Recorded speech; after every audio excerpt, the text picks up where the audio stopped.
নমস্কাৰ সকলোকে স্বাগতম জনাইছোঁ বিশ্বাসী বন্ধু এটি গুৰুত্বপূৰ্ণ ভিডিঅ'লৈ আপোনালোকে বিশ্বাসী বন্ধু কিমান মৰম দিয়াৰ বাবে আমি সদায় আপোনালোকৰ ওচৰত চিৰকৃতজ্ঞ সকলোকে ধন্যবাদ জ্ঞাপন কৰিছোঁ এটি নতুনকৈ আপডেট লৈ আহিছোঁ আপোনালোকৰ কাৰণে আজিৰ দিনটো 23 তাৰিখ যেহেতু এটি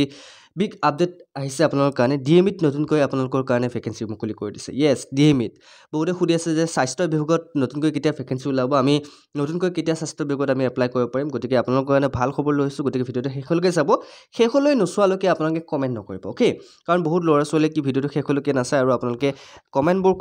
কৰিলে কি হৈ যায় প্ৰব্লেম হৈ যায় কাৰণ ভিডিঅ'টো শেষলৈকে নাচালে আপোনালোকে বহুত কথা বুজি নাপাব এতিয়া ক'ত কেনেকৈ ভেকেন্সি ওলাইছে এই আপডেটটো আপোনালোকে ক'ত পাব সবিশেষ মই কৈ আছোঁ অ'কে এতিয়া চাওক বন্ধুসকল মাজতে ডিএমইৰ ভেকেন্সি ওলাইছিল হয় নে নহয় ডিএমইৰ ভেকেন্সি ওলাইছিল মাজতে তাৰপিছত খবৰ নাই বহু ল'ৰা ছোৱালী এতিয়া অপেক্ষাৰ অন্তত আছে যে পৰীক্ষা কেতিয়া হ'ব নতুনকৈ আগতে যিবোৰে এপ্লাই কৰিছিল সেইবোৰে আকৌ এপ্লাই কৰিব লাগিব নেকি অ'কে আপোনালোকে ডিএমইত এপ্লাই কৰিছিল এবাৰ এতিয়া আকৌ নতুনকৈ আপোনালোকে এপ্লাই কৰিব লাগিব নেকি যিহেতু এই এডভাৰটাইজমেণ্টখন মুকলি কৰি দিছে আৰু বহুতে ক'ব বিচাৰে যে এই এডভাৰটাইজমেণ্টখন অফিচিয়েল নহয় ইয়েছ মই আপোনালোক সেইটো কথা মই আপোনালোকক ডাউটটো ক্লিয়াৰ কৰিলোঁ এই এডভাৰটাইজমেণ্টখন আপোনালোক কোনো ধৰণৰ ৱেবছাইটত আপোনালোকে প্ৰকাশ কৰা নাই এডভাৰটাইজমেণ্টখন প্ৰকাশ কৰিছে দ্য আছাম ট্ৰিবিউন নামৰ বাতৰি কাকতখনত অ'কে আৰু তাৰিখটো চাই লওক আপোনালোকে ওপৰৰ ফালে তাৰিখটো দেখা পাব ছেটাৰডে নৱেম্বৰ 2023 অ'কে মানে আজিৰ দিনটোতে আপোনালোকৰ এই বাতৰি কাকতখনত ডিএমইৰ তৰফৰ পৰা এখন ন'টিছ মুকলি কৰিছে ডিএমইৰ তৰফ হয়নে নহয় আপোনালোকে চাই লওক মই হয়তো মিছা ক'বও পাৰোঁ সেইটো আপোনালোকে মোৰ ওপৰত বিশ্বাস নকৰিব পাৰে চ' আপোনালোকে চাই লওক এটা লিখি দিছে advertisement DME recruitment okay DME recruitment তৰফৰ পৰা এডভাৰটাইজমেণ্ট মুকলি কৰিছে ইয়াতে তেওঁলোকে কি মেনশ্যন কৰিছে আপোনালোকে সেইখিনি চাই লওক আপোনালোকৰ নতুনকৈ ডিএমইত কোনকেইখন হস্পিটেলত তেওঁলোকে পোষ্ট আপোনালোকৰ কাৰণে খালী কৰিছে আপোনালোকে চাই লওক নাৰ্ছিং কলেজ আছে পেৰামেডিকেল ইনষ্টিটিউট আছে ডেণ্টেল কলেজ আছে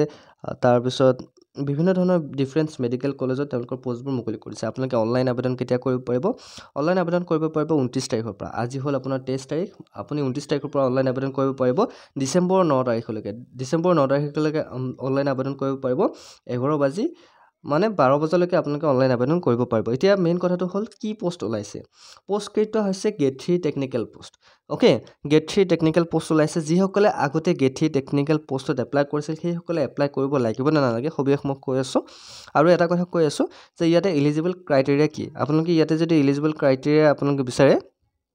তেওঁলোকে বিচাৰিছে আপোনালোকৰ বিভিন্ন ধৰণৰ কোৱালিফিকেশ্যন ইয়াতে তেওঁলোকে মেনশ্যন কৰিছে তাৰ বিষয়ত আমি চাম অ'কে গতিকে সবিশেষ আমি ডিটেইলছত কথা পাতিম ইয়াৰ মাজতে কওঁ যে আপোনালোকে যিহেতু পূৰ্বতে যদি আপোনালোকে প্ৰথমতে অনলাইন এপ্লাই চলিছিল 17/8/2024 তাৰিখে মাজতে মুকলি কৰি দিছিল ডিএমইৰ তৰফৰ পৰা যদি সেই সময়ত আপোনালোকে গেট 3 টেকনিকেল লেভেলৰ পোষ্টত এপ্লাই কৰিছিল তেতিয়াহ'লে আপুনি দ্বিতীয়বাৰ এপ্লাই কৰিব নালাগে আপোনালোকৰ পৰীক্ষা সেই লেভেলতে হ'ব আৰু যদি আপোনালোকে তেতিয়া সেই সময়ত আপোনালোকে এপ্লাই কৰা নাছিল তেনেহ'লে ডিএমইৰ কাৰণে আপোনালোকে এপ্লাই কৰিব পাৰিব অ'কে কোনকেইটা পোষ্টত এপ্লাই ওলাইছিল ইয়াতে আৰ্টিষ্টত আছে এনেস্থেটিক টেকনিচিয়ান আছে এছিষ্টেণ্ট ফিজিঅ'থেৰাপিষ্ট আছে অডিঅ'মেট্ৰি টেকনিচিয়ান আছে বিভিন্ন ধৰণৰ কেটেগৰীত আপোনালোকে ইয়াতে আপোনালোকৰ পোষ্টসমূহ ওলাইছে আপোনালোকে চাই ল'ব চ' আপোনালোকে যদি ইয়াতে এলিজিবল হয় আপোনালোকে এপ্লাই কৰিব পাৰে ইলেক্ট্ৰিচিটিয়ানৰ কাৰণে পোষ্ট ওলাইছে ফিল্টাৰৰ কাৰণে পোষ্ট ওলাইছে হেল্থ এছিষ্টেণ্টৰ কাৰণে পোষ্ট ওলাইছে হেল্থ ইনস্পেক্টৰৰ কাৰণে পোষ্ট ওলাইছে ICU টেকনিচিয়ানৰ কাৰণে পোষ্ট ওলাইছে লেবৰেটৰী টেকনিচিয়ানৰ কাৰণেও পোষ্ট ওলাইছে এইটো কিন্তু বহুত ইম্পৰ্টেণ্ট কুৱেশ্যন বহুতে মোক সুধি আছে যে ছাৰ লেবৰেটৰীৰ কাৰণে ডিএমইত এপ্লাই ওলাইছে নেকি য়েছ লেবৰেটৰীৰ যিসকল ষ্টুডেণ্ট আছে তেওঁলোকৰ কাৰণে ডিএমইত পোষ্ট ওলাইছে মেডিকেল ৰেকৰ্ড টেকনিচিয়ানৰ কাৰণে পোষ্ট ওলাইছে মডেলিটৰ কাৰণে পোষ্ট ওলাইছে বিভিন্ন ধৰণৰ কেটেগৰী আছে মই দেখুৱাই দিছোঁ তথাপিও আপোনালোকক OT টেকনিচিয়ানৰ কাৰণেও পোষ্ট ওলাইছে যিসকলে যোৱাবাৰ ডিএমইত আপোনালোকে যদি এপ্লাই কৰিছিল ডিএমই গেট 3 গেট 4 নিশ্চয়কৈ আপোনালোকে গম পাব বিভিন্ন ধৰণৰ পোষ্টৰ কাৰণে তেওঁলোকে আপোনালোকৰ কেণ্ডিডেট বিচাৰিছিল এইবাৰো ঠিক তেনেকৈ আপোনালোকৰ বিচাৰিছে পোষ্টসমূহ ফাৰ্মাচিষ্টসকলৰ কাৰণেও এটা সোণালী সুযোগ ফাৰ্মাচিষ্টসকলৰ কাৰণে আছে ফটোগ্ৰাফাৰসকলৰ কাৰণেও পোষ্ট ওলাইছে অ'কে চ' মই মেইনকেইটা কৈ দিছোঁ ৰেডিঅ'গ্ৰাফাৰসকলৰ কাৰণে ৰেডিঅ'গ্ৰাফাৰ টেকনিচিয়ান এইকেইটা এনেকুৱা ধৰণৰ পোষ্ট আপোনালোকে দেখিবলৈ পাব অ'কে ষ্টাফ নাৰ্ছ বহুতে সুধি আছে ছাৰ নাৰ্ছৰ এপ্লাই চলিব নে নচলে য়েছ যিসকলে GNMত এপ্লাই কৰিব বিচাৰে BSc nursing GNM course pass from any nursing যদি আপোনালোকে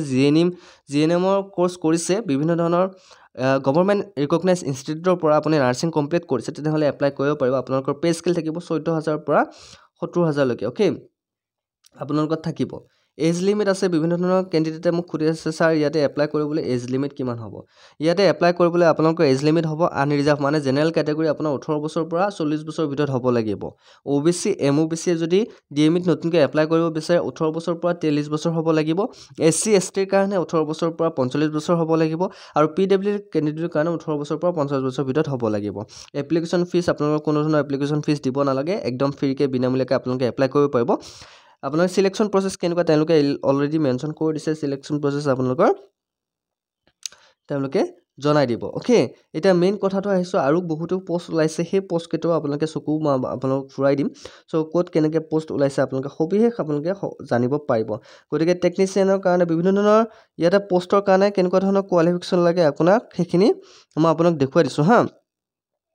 যদি আইসিইউ টেকনিচিয়ানৰ কাৰণে আপোনালোকে ইয়াতে এপ্লাই কৰিব বিচাৰে সো আপোনালোকে হাই সেকেন্ডাৰী পাস হ'ব লাগিব ওকে আৰু আইসিইউ টেকনিচিয়ানৰ পৰা যিকোনো ধৰণৰ গভৰ্ণমেণ্ট ৰিকগনাইজ ইনষ্টিটিউটৰ পৰা আপুনি কোৰ্স ল'ব লাগিব সো বহুতো কেণ্ডিডেটে কৈ থাকে ছাৰে মিছকৈ আপডেট লৈ আহে এইখন আপডেট মই আপোনাক দেখুৱাই দিছো এনেকুৱা ধৰণৰ বিভিন্ন ধৰণৰ আমি আপডেট যিবোৰ আমি পাৰ্সোনেল পাওঁ সকলোবোৰ আপডেট লৈ আহো যেহেতু মই যোৱাকালি কৈছিলো যে নতুনকৈ 50000 ভেকেন্সি ওলাব আৰু এবাৰ কাট অফ মাৰ্কো আপোনাৰ গেট 3 গেট 4 অকনমান কমি যাব গতিকে আমি যিবোৰ আপডেট পাওঁ সেইবোৰ আপডেটৰ কাৰণেহে লৈ আহো যিসকল আমাৰ চেনেলটো এতিয়ালৈকে সাবস্ক্ৰাইব কৰা নাই সাবস্ক্ৰাইব কৰি দিব ওকে আমাৰ চেনেলৰ জৰিয়তে আপোনালোকে বিভিন্ন ধৰণৰ আপডেটসমূহ পাব আৰু ডিএমইৰ কাৰণে আমি অলৰেডি ক্লাছ কৰি আছো সকলোৱে ক্লাছবোৰ কৰিব আৰু যিসকলে ডিএমইৰ পিডিএফবোৰ বিচাৰা সো আপোনালোকে পিডিএফবোৰ অতি কম মূল্যত ল'ব পৰা আমি কমন কোৱেশ্চনবোৰেৰে আমি পিডিএফবোৰ আনি আছো সো আমাৰ পিডিএফ পাবৰ কাৰণে ডিএমই আসাম পুলিচ ৰেগুলাৰ কাৰণে যদি পিডিএফ বিচাৰি আছে সকলোৰে প্ৰাইস সেম 149 रुपीस আপোনালোকে পে কৰি স্ক্ৰিনশ্বট ল'ব লাগিব আৰু কোনটো এক্সামৰ কাৰণে আপোনালোকে পিডিএফ বিচাৰে হেতু আপোনালোকে মেনশন কৰিব লাগিব গতিকে আপোনালোক এটা নাম্বাৰ দিছো এই নাম্বাৰটো লিখি ল'ব নাম্বাৰটোত আপোনালোকে পেমেন্ট কৰি স্ক্ৰিনশ্বট দিলে আপোনালোকে পিডিএফ পাই যাব নাম্বাৰটো হৈছে 8638686390 গতিকে নাম্বাৰটো মই লিখি দিছো সো এইটো নাম্বাৰ হল আমাৰ পেমেন্ট কৰি স্ক্ৰিনশ্বট দিব লাগিব এই নাম্বাৰটো ওকে নাম্বাৰটো হৈছে 8638686390 এটা টোটাল কিমান কেটা পোষ্ট ওলাইছে আপোনালোকৰ বহুতে এতিয়ালৈকে গম নাপায় বহু কেইটা পোষ্ট ওলাইছে ডিএমইত নতুনকৈ গতিকে এই পোষ্ট কেইটা যদি আপোনালোকে এপ্লাই কৰিব বিচাৰে অতি সোনকালে আপোনালোকৰ 29 তাৰিখৰ পৰা এপ্লিকেশন চলিব যিসকলে তাৰিখটো নাজানে চলিব 29 তাৰিখৰ পৰা এপ্লিকেশন চলিব ইয়াতে আৰু বহু কেইটা পোষ্টৰ কাৰণে আপোনালোকে এপ্লাই কৰিব পাৰে মই এই বস্তুটো মই দি দিম আপোনালোক পিডিএফটো মই দি দিম আপোনালোকে চাই ল'ব টেলিগ্ৰাম চেনেলত জয়েন হৈ ল'ব ডেসক্ৰিপচন লিংকটো আছে টেলিগ্ৰাম চেনেলত মই আজি নিউজ পেপাৰখন মই দি দিম আপোনালোকে চাই ল'ব যিসকলে চোৱা নাই ওকে আৰু বহুতো পোষ্ট আছে মই আৰু আপোনাক দেখুৱাই আছো নতুনকৈ আৰু কেইটামান পোষ্ট আপোনালোকৰ আহিছে ওয়াৰ্কিং ইন্টাৰভিউ হ'ব আপোনাৰ প্ৰজেক্ট আৰ্কিটেক্টৰ কাৰণে ওয়াৰ্কিং ইন্টাৰভিউ হ'ব গতিকে ভেকেন্সি আছে এটাই ভেকেন্সি আছে আপোনালোকৰ 30 তাৰিখে আপোনালোকৰ ওয়াৰ্কিং ইন্টাৰভিউ হ'ব কোড হ'ব ওয়াৰ্কিং ইন্টাৰভিউ আপোনালোকে যাব লাগিব সবিয়ে কি ইয়াতে আপোনাক দেখুৱাই দিছে ৰিপৰ্টিং টাইম আপুনি 10 বজাৰ পাব লাগিব গৈ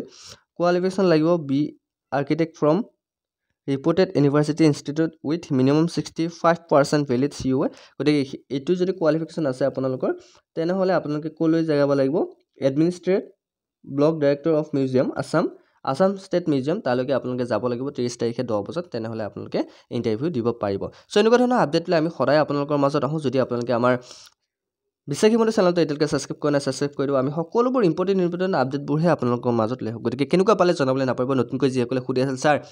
নতুনকৈ ডিএমইত বা ডিএসএছত হেলথত স্বাস্থ্য বিভাগত কেতিয়াকৈ আমি এপ্লাই কৰিব পাৰিম কেতিয়াকৈ এপ্লিকেশন প্ৰসেস চলিব সো এপ্লিকেশন প্ৰসেসটো মই কৈ দিলো অলৰেডি যিসকলে গম পোৱা নাই এডভাৰটাইজমেন্টখন চাই লবা এডভাৰটাইজমেন্টখন আজিৰ এডভাৰটাইজমেন্ট হয় সো সবিশেষ কৈ দিলো আৰু বহু ল'ৰা ছোৱালী কি কৰে জানানে এডভাৰটাইজমেন্ট ওলোৱা সময়লৈকে ৰখি থাকে আগলৈকে প্ৰিপাৰেচন নচলে আগৰ পৰা প্ৰিপাৰেচন চলাব লাগিব আপোনালোকে যদি এডিআৰ কাৰণে পঢ়িছে আপোনালোকে ডিএমইৰ কাৰণেও পঢ়িব লাগিব আপোনালোকে ৰেলৱেৰ কাৰণেও পঢ়িব লাগিব এছএছচিৰ কাৰণেও পঢ়িব লাগিব পঢ়া কেতিয়াও এৰি দিব নালাগে ওকে এটা এক্সাম শেষ হ'ল সেই এক্সামৰ পৰা যিখিনি কোৱেশ্চন আপোনালোকে পঢ়িলে সেই কোৱেশ্চনটো যাতে আপোনালোকে পাহৰি নাযায় সেম ৰিলেটেড কৰি আপোনালোকে পঢ়িব লাগিব ওকে কন্টিনিউ কৰিব লাগিব আপোনালোকে নাভাবিব যে ডিএমইৰ কাৰণে যিকেইটা কোৱেশ্চন পঢ়িলো আমি ৰেলৱেৰ ক্লাছত বা আপোনালোকৰ নতুনকৈ এডিআৰত আহিব সেইকেইটা কোৱেশ্চন নাহে আহিব নিশ্চয় আসাম পুলিচতো আপোনালোকৰ যিকেইটা কোৱেশ্চন আসাম পুলিচতো দিব পাৰে সেইকেইটা কোৱেশ্চন ডিএমই এক্সামতো দিব পাৰে গতিকে কোৱেশ্চন কি দিয়ে আপোনালোকে নিজেও নাজানে সেই কাৰণে আপোনালোকে সকলোবোৰ কোৱেশ্চনে ট্ৰাই কৰিব চাবলৈ গতিকে আমাৰ যিসকলে আগৰ ক্লাছবোৰ কৰা নাই ডিএমই আমাৰ 2023ত আমি বহু কেইটা ক্লাছ কৰিছিলো সেইকেইটা ক্লাছ চাব পুৰণা ক্লাছও চাব নতুন ক্লাছও চাব আৰু যদি আপোনাৰ ডিএমই ক্লাছ লাগে আমি লৈ আহিছো আপোনালোকে কমেন্ট কৰিব আৰু ভাল আমি কন্টেন্ট আৰু সিলেবাস ওয়াইজ আমি ক্লাছবোৰ কমপ্লিট কৰিবলৈ ট্ৰাই কৰিম সো যদিহে ভিডিওটো ভাল পাইছে লাইক কমেন্ট শ্বেয়াৰ লগত আমাৰ বিশ্বাসীমতে চেনেলটো সাবস্ক্ৰাইব কৰি দিবলৈ নাপাহৰিব আৰু এটা ৰিকুৱেষ্ট যিসকলে পিডিএফ লাগে আসাম পুলিচৰ হওক ৰেলৱে হওক ডিএমইৰে হওক আপোনালোকে PDF ল'ব পাৰে আমাৰ নাম্বাৰটো আকৌ এবাৰ কৈ দিছোঁ 8638686390 এই নাম্বাৰটোত আপোনালোকে পে'মেণ্ট কৰি স্ক্ৰীনশ্বট দিব লাগিব অ'কে তাৰপিছত আপোনালোকে PDF পাব বহুতে কি কৰে এটা মই কথা লক্ষ্য কৰিছোঁ বহুতে 149 যেহেতু আছে পে'মেণ্ট 149 পে' নকৰে মই কিন্তু সেইবিলাকৰ নামত ষ্ট্ৰিক্টলি মই তেওঁলোকৰ একশ্যন ল'ম 1 টকা এটা পে'মেণ্ট কৰি কেনে সেই যিটো পে'মেণ্ট ID সেইটো এডিট কৰি 149 বা 99 বুলি আপোনালোকে পে'মেণ্ট লিখি কেনে মোক স্ক্ৰীনশ্বটটো পঠাই দিয়ে তেনেকৈ পঠালে আপোনালোকৰ ওপৰত জেল হ'ব পাৰে অ'কে ফ্ৰড কৰা হিচাপত জেল হ'ব পাৰে গতিকে আপোনালোকে এইটো নিজকে মন কৰিব চ' সকলোকে মই ৰিকুৱেষ্ট কৰিছোঁ যদি সঁচাকৈ PDF লাগে তেনেহ'লে ফুল পে'মেণ্ট দিব লাগিব অ'কে চ' সকলোকে ধন্যবাদ জ্ঞাপন কৰি আজি ক্লাছটো আমি ইমানতে সমাপ্ত কৰিছোঁ আপডেটটো ভাল লাগিলে লাইক কমেণ্ট শ্বেয়াৰ লগতে বিশ্বাসী মোৰ চেনেলটো ছাবস্ক্ৰাইব কৰি দিবলৈ নাপাহৰিব আজিলৈ মানে অন্য এটা ভিডিঅ'ত আপোনালোকৰ প্ৰতিশ্ৰুতি জয় হিন্দ জয় অসম